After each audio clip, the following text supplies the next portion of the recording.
Dr. Shamsher Singh, welcome you all to my SSB Pharma Learning YouTube channel. Today in this video, I am going to discuss with you about a very common problem through which many of the population is suffering, that is called as appendix. So appendix क्या होता है, इसकी inflammation क्या होती है जिसको हम appendicitis कहते हैं, इसके क्या कॉज हैं, क्या सिम्टम्स रहते हैं, आप इसको कैसे डायग्नोज कर सकते हो, कैसे इसकी पहचान कर सकते हो और क्या क्या इसके ट्रीटमेंट्स हैं। आज इस वीडियो में फुली आपके साथ ये डिस्कस करने जा रहा हूं because in the last videos मैंने देखा था कि कई लोग ऐसे कमेंट कर रहे थे, डॉक्टर साहब you share please some views on the appendicitis. तो मैं पहले आपको बता दूं अपेंडिक्स क्या होता है। तो बेसिकली हमारा जो जीआईटी ट्रैक है, जिसको हम गैस्ट्रो इंटेस्टाइनल ट्रैक कहते हैं, जिसको हम डाइजेस्टिव सिस्टम भी कहते हैं, जिसको हम खाने की जो एक नाली भी कहते हैं, उसका एक लोवेस्ट पार्ट होता है जिसको हम कहते हैं large intestine. So large intestine basically हमारा एक लोअर पार्ट है जिसमें हमारा फीकल मैटर रहता है, जिसको हम वेस्ट मैटर कहते हैं। उसमें ये हमारा वेस्ट मैटर अकमुलेट होता है जो खाने के बाद आपका वेस्ट मैटर बनता है। तो उसमें एक पार्ट रहता है लार्ज इंटेस्टाइन का जिसको हम सीकम कहते हैं, that is the largest part of the large intestine. ये जो सीकम पार्ट रहता है उसके साथ एक छोटा सा पाउच लाइक स्ट्रक्चर रहता है, वर्म लाइक रहता है, बनाना शेप रहता है, जिसको हम क्या कहते हैं, वर्मीफॉर्म अपेंडिक्स। तो वर्मीफॉर्म मीन ए वर्म लाइक दिखाई देती है, तो इसलिए इसको वर्मीफॉर्म अपेंडिक्स कहा जाता है। ये जो सीकम पार्ट है, it is the joining between the small intestine and large intestine. तो वहां पे जो सैक लाइक, ये पाउच लाइक स्ट्रक्चर है, ये ऐसे एक लटका सा रहता है। ये एक बना होता है, जैसे आप लगा सकते हैं कि इसमें हमारा एपिथेलियल टिश्यू भी रहता है, साथ में लिम्फेटिक टिश्यू भी रहता है, फैट भी रहता है। और ये काम क्या करता है, बेसिकली इसका कोई इतना बड़ा काम नहीं होता हमारी बॉडी में, बिकॉज अगर आप इसको देखें तो ये जो अपेंडिक्स है, ये ऑर्गन हमारे सीकम के साथ जब अटैच रहता है तो इसमें कुछ म्यूकस फॉर्मेशन होती है। तो कई बार जब हम खाना खाते हैं तो वो हमारे स्टूल फॉर्म बन जाता है, वेस्ट मैटर बन जाता है। तो sometime waste matter also enter in that part, वो हमारे अपेंडिक्स में एंटर करता है। तो जब वो एंटर करता है तो कई बार वहां पे ब्लॉकेज आ जाती है उस अपेंडिक्स में। जब ये यहां से एंटर करता है, मान लो this is the caecum, this is your appendix, तो इसमें म्यूकस रहता है। तो कई बार म्यूकस जो है वो हार्ड हो जाता है, जिससे इसकी ब्लॉकेज आ जाती है, बिकॉज ये एक साइड से क्या रहती है, क्लोज रहती है अपेंडिक्स, और दूसरी साइड से ये सीकम के साथ ओपन रहती है। तो जिस साइड से इसकी ओपनिंग होती है वहां से म्यूकस की एंट्री जो है वो होती रहती है। और साथ ही साथ कई बार हमारा सीकम से जो वेस्ट मैटर है, जिसको हम पोटी भी कह सकते हैं, वो यहां से एंटर कर जाता है। और एंटर करने से कई बार ये ब्लॉकेज करता है, बिकॉज जब यहां पे एंटर करने से ब्लॉकेज आती है तो इसका मतलब ये जो पार्ट है, it start to become inflamed. इसमें क्या रहता है, क्योंकि इसमें कुछ बैक्टीरिया रहते हैं, तो वो बैक्टीरिया क्या करते हैं, जब ब्लॉकेज आती है तो फास्ट ग्रो करते हैं, जिस ग्रोथ से क्या होता है, फिर यहां से लीकेज स्टार्ट हो जाती है। And during the time of leakage वहां पे इन्फ्लामेशन भी रहती है, सोजिस भी रहती है, और साथ ही साथ रेडनेस भी रहती है और स्वेलिंग भी रहती है। तो ये अपेंडिक्स जो है, ये हमारा एक ऑर्गन है जो साथ में अटैच है। It is not a organ, we can say it is a pouch sac like structure जो हमारे सीकम पार्ट के साथ अटैच है। और ये दो तरह की प्रॉब्लम क्रिएट करता है। कई बार तो ये यंग जनरेशन में प्रॉब्लम क्रिएट करता है, whenever the age of the person is from 10 to 30 year.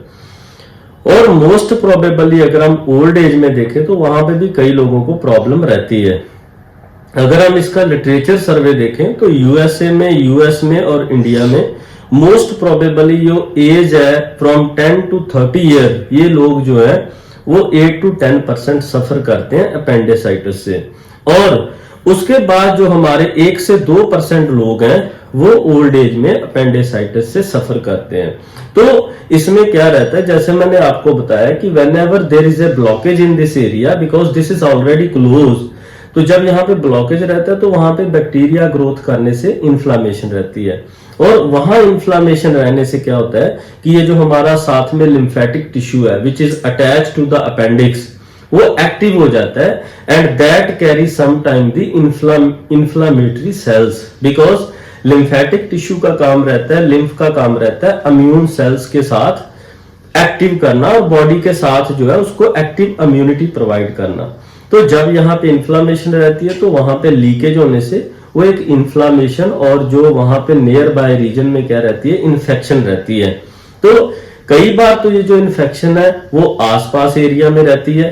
In case of some time if you see acute appendicitis, तो अक्यूट अपेंडिसाइटिस में ज्यादातर जो लोग रहते हैं उनको सीवियर पेन रहता है, और पेन क्या होगा, कभी तो एक दिन में ही ओरिजिन होता है उसका।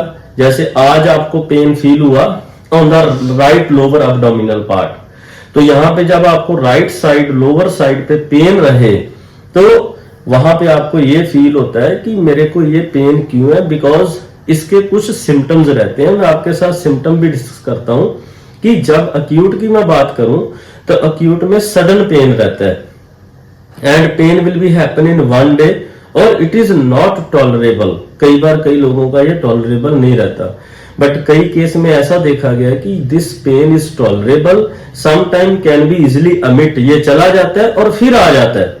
तो ऐसा पेन भी लोगों को रहता है।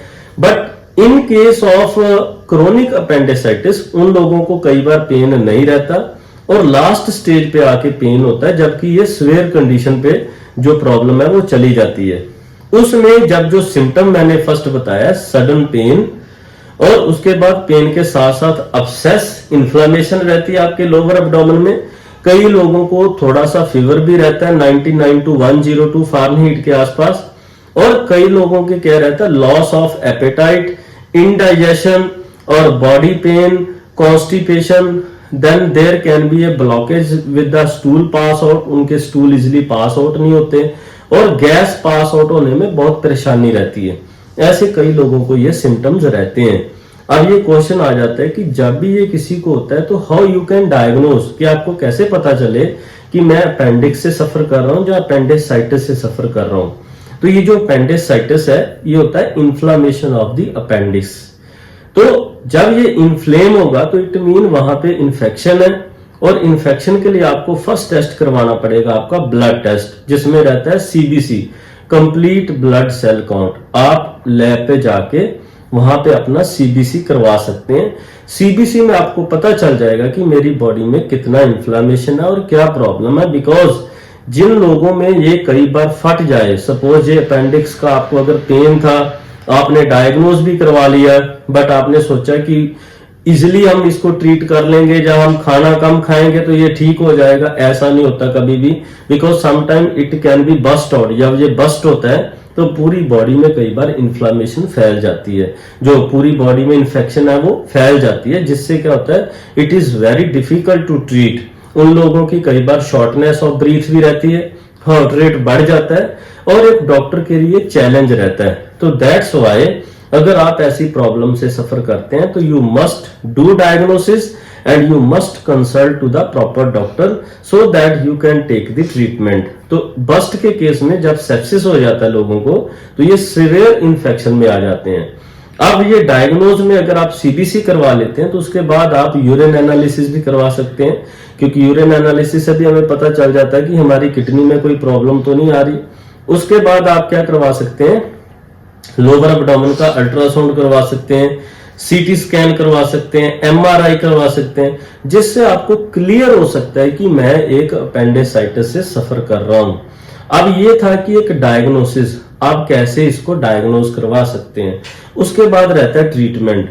तो बेसिकली अगर आप अक्यूट या सीवियर अपेंडिसाइटिस से सफर करते हैं तो don't do this self medication. Self medication इसमें बहुत अच्छा नहीं रहता, बिकॉज अगर इसमें इन्फेक्शन बढ़ जाए देन अल्टीमेटली हमारे पास एक ही मेथड रहता है, then you will go for the surgical intervention. Now इसके केस में क्या रहता है कि if the patient is having a acute appendicitis, sometime what the doctor do, वो क्या करते हैं, एंटीबायोटिक के साथ उसको ट्रीट करने के लिए स्टार्ट करते हैं थेरेपी को। अब जो एंटीबायोटिक रहते हैं, चाहे वो स्फेलोस्पोरिन कैटेगरी के एंटीबायोटिक हैं, चाहे वो कोई ओफ्लॉक्सासिन टाइप के जो एंटीबायोटिक यूज किए जाते हैं, या combination of these antibiotic can be employed or used or prescribed to the patient. ये जो मेडिकेशंस हैं आप डॉक्टर के साथ डिस्कस करने के बाद लें, because sometime may be you are suffering from some other condition, तो आप ऐसी मेडिसिन डायरेक्टली अपने आप सेल्फ मेडिकेशन ना करें। उसमें क्या रहता है कि जब भी आप अक्यूट अपेंडिसाइटिस से सफर करते हैं तो डॉक्टर क्या करते हैं, फर्स्टली एंटीबायोटिक से स्टार्ट करते हैं। सपोज अगर एंटीबायोटिक से आपका इन्फ्लामेशन और जो आपका स्वेलिंग है इफ इट इज रिड्यूसिंग, तो then it mean you patient is recovering. But कई बार क्या होता है कि एंटीबायोटिक देने के बावजूद भी जो इन्फेक्शन है वो कंटिन्यूसली बढ़ता है। उस केस में डॉक्टर के पास एक ही मेथड रहता है कि then the patient will undergone the surgical intervention. वहां पे फिर सर्जरी से क्या करते हैं, वो आपकी जो अपेंडिक्स है उसको सेपरेट करके निकाल देते हैं। So this was the video. In this I have discuss with you the complete about the appendicitis. So you must like, watch and share these type of video and subscribe SSB Pharma Learning YouTube channel. You are welcome. Thank you very much.